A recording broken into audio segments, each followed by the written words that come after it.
सलाम नमस्ते सत श्री अकाल, मैं हूं रजा और आप देख रहे हैं रजाग्राफी। अगर आज आपको यह रिपोर्ट देखने के बाद अपने मुसलमान होने पर फख्र ना हो तो मेरा नाम मोहम्मद रजा नहीं। अगर आज इस रिपोर्ट को देखने के बाद आपको फख्र ना हो अपने मुसलमान होने पर, अपने ईमान पर फख्र ना हो तो रजाग्राफी चैनल को सब्सक्राइब करना बेकार होगा। सुकून से सुनिए आज कि भारत की आजादी में मुसलमान का क्या रोल था। आज मुसलमान को दबाया जा रहा है। आज बहुत सारे सुअरों के झुंड के द्वारा मुसलमान को दबाने की कोशिश की जा रही है। लेकिन आज मैं बताऊंगा कि इस आजादी में, भारत की आजादी में, जिसे हिंदू राष्ट्र के नाम पे मुसलमानों को काटने की बातें की जा रही हैं और दिल्ली के जंतर मंतर पे मुसलमान का गला काटने की बात की जा रही है और सरकार ऐसे लोगों को सपोर्ट कर रही, स्पॉन्सर्ड बाय गवर्नमेंट, अगर इसको कहें तो गलत नहीं होगा। आज भी वो लोग आजाद घूम रहे हैं तो आपको समझने की जरूरत नहीं है, आसानी से समझ में आ जाना चाहिए। लेकिन आज हम बात करेंगे सिर्फ और सिर्फ भारत की आजादी में मुसलमानों का क्या योगदान था और ऐसी ऐसी बातें बताऊंगा जो हमारे इतिहास से मिटाई गई है, किताबों में छपने नहीं दी गई हैं, भारतीयों को पढ़ाया नहीं गया है, बताया नहीं गया है। लेकिन एक हफ्ते की मेहनत के बाद आज आपके सामने ऐसी रिपोर्ट पेश करूंगा। छाती चौड़ी न हो गई तो रजा नाम नहीं। दोस्तों, औरंगजेब बहुत बदनाम किया गया, उल्टा सीधा बोला गया, सत्ता का भूखा था, ठीक है। लेकिन औरंगजेब के बारे में जो छुपाया गया वो जानिए।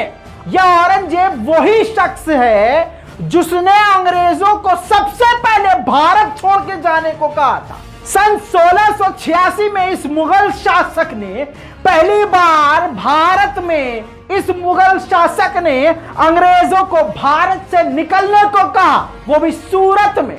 अगर ना आए यकीन तो गूगलवा कर लेना। मुसलमान था।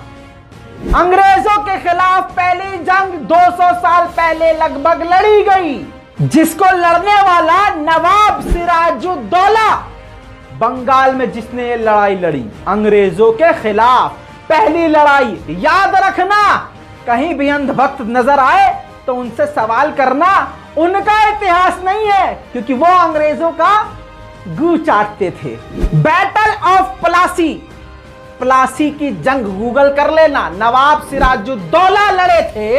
हालांकि यह भारत की पहली जंग थी अंग्रेजों के खिलाफ, जो कि ये हार गए थे और मारे गए थे। पहला शहीद भारत का, भारत की आजादी के लिए मुसलमान था, नाम था नवाब सिराजुद्दौला। याद रखना, इस कान में घुसा के जिस्म में अपने खून के अंदर इस नाम को बसा लेना।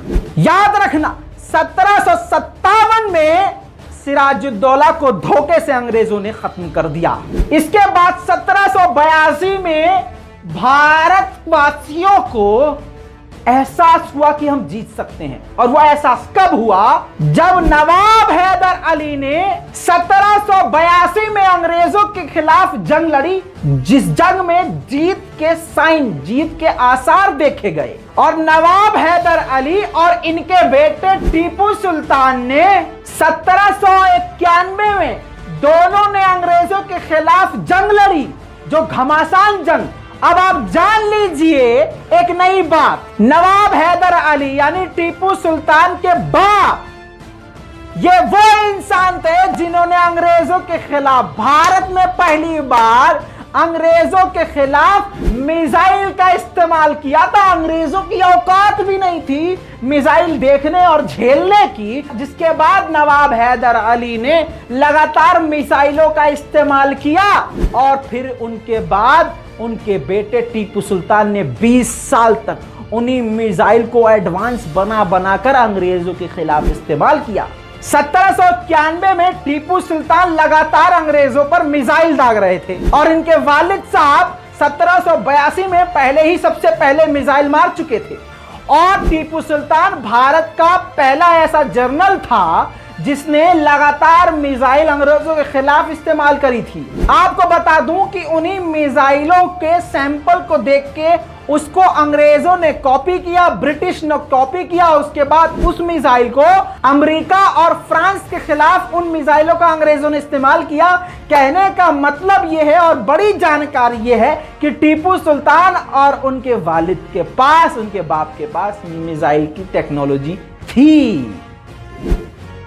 अंधभक्त नहीं थे वो, वहां होते वो भी गोबर गोबर करते वहां। बैरिस्टर मोहनदास करमचंद गांधी यानी हमारे इस देश के महात्मा गांधी, आप जानते होंगे कि वो साउथ अफ्रीका में नौकरी के लिए गए थे, प्रैक्टिस के लिए गए थे। वो लॉ फर्म में जॉब कर रहे थे, लॉ फर्म में काम कर रहे थे। कहां पर?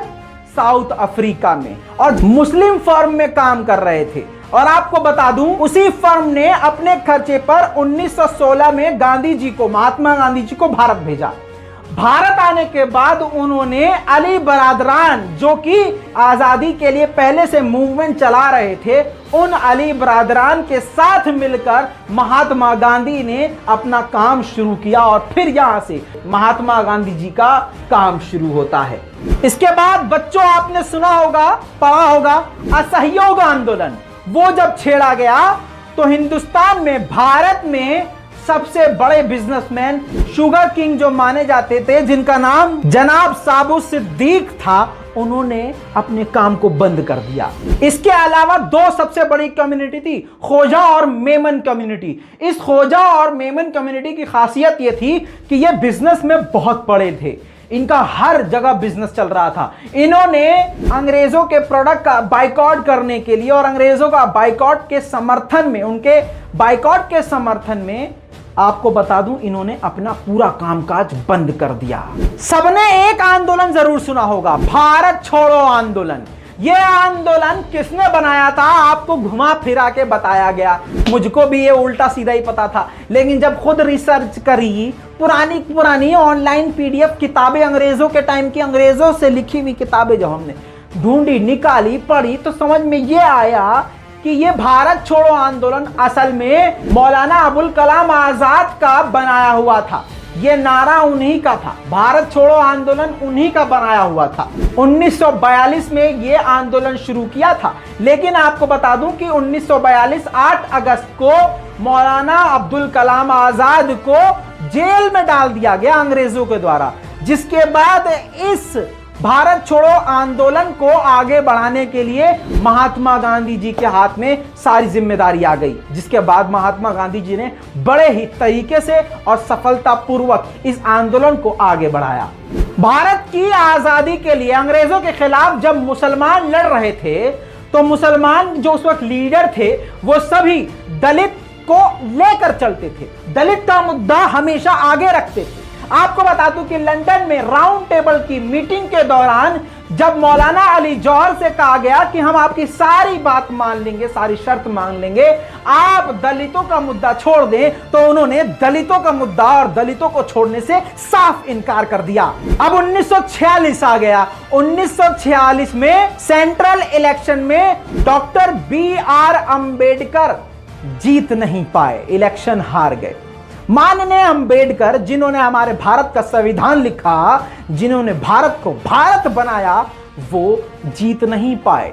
और कौन जीता था? मुस्लिम लोग जीते थे, मुस्लिम नेता जीते थे। उस वक्त बंगाल मुस्लिम लीग ने अपने एक जीते हुए, जो जीत गया था, पब्लिक पोल से जीता था, उसको अपनी सीट से हटाया और वो सीट BR डॉक्टर अंबेडकर को पेश की और कहा कि माननीय, ये आपकी सीट है, आप हमारे साथ काम कीजिए, भारत के लिए काम कीजिए। जर्नलिज्म, भारत में जो पहला जर्नलिज्म शुरू हुआ, सबसे पहला, उसमें जो जर्नलिस्ट सबसे पहले अंग्रेजों के खिलाफ लिख रहा था और अपनी कलम का इस्तेमाल अंग्रेजों के खिलाफ कर रहा था, उनका नाम था मौलाना अबुल कलाम आजाद। और जो पहला जर्नलिस्ट शहीद हुआ अंग्रेजों के द्वारा, अंग्रेजों के खिलाफ लिखने की वजह से, सुनिए वो कौन है? मौलाना बाकर अली। शहीद मौलाना बाकर अली अंग्रेजों के खिलाफ लिखते थे, उनको अंग्रेजों ने कत्ल कर दिया। आज भी वही हो रहा है। ऐसे बहुत सारे पत्रकार जेल में है। सच बोलने पर ट्विटर बंद कर दिया जाता है, सच बोलने पर जेल में डाल दिया जाता है, एनएसए लगा दिया जाता है, देशद्रोह का केस कर दिया जाता है। जर्नलिस्ट ऐसे बहुत लोग हैं जिनको जेल में डाल रखा है और पत्रकारों को लगातार फंसाया जा रहा है। अंग्रेजों के गुलाम आज भी वही काम कर रहे हैं जो अंग्रेजों ने किया।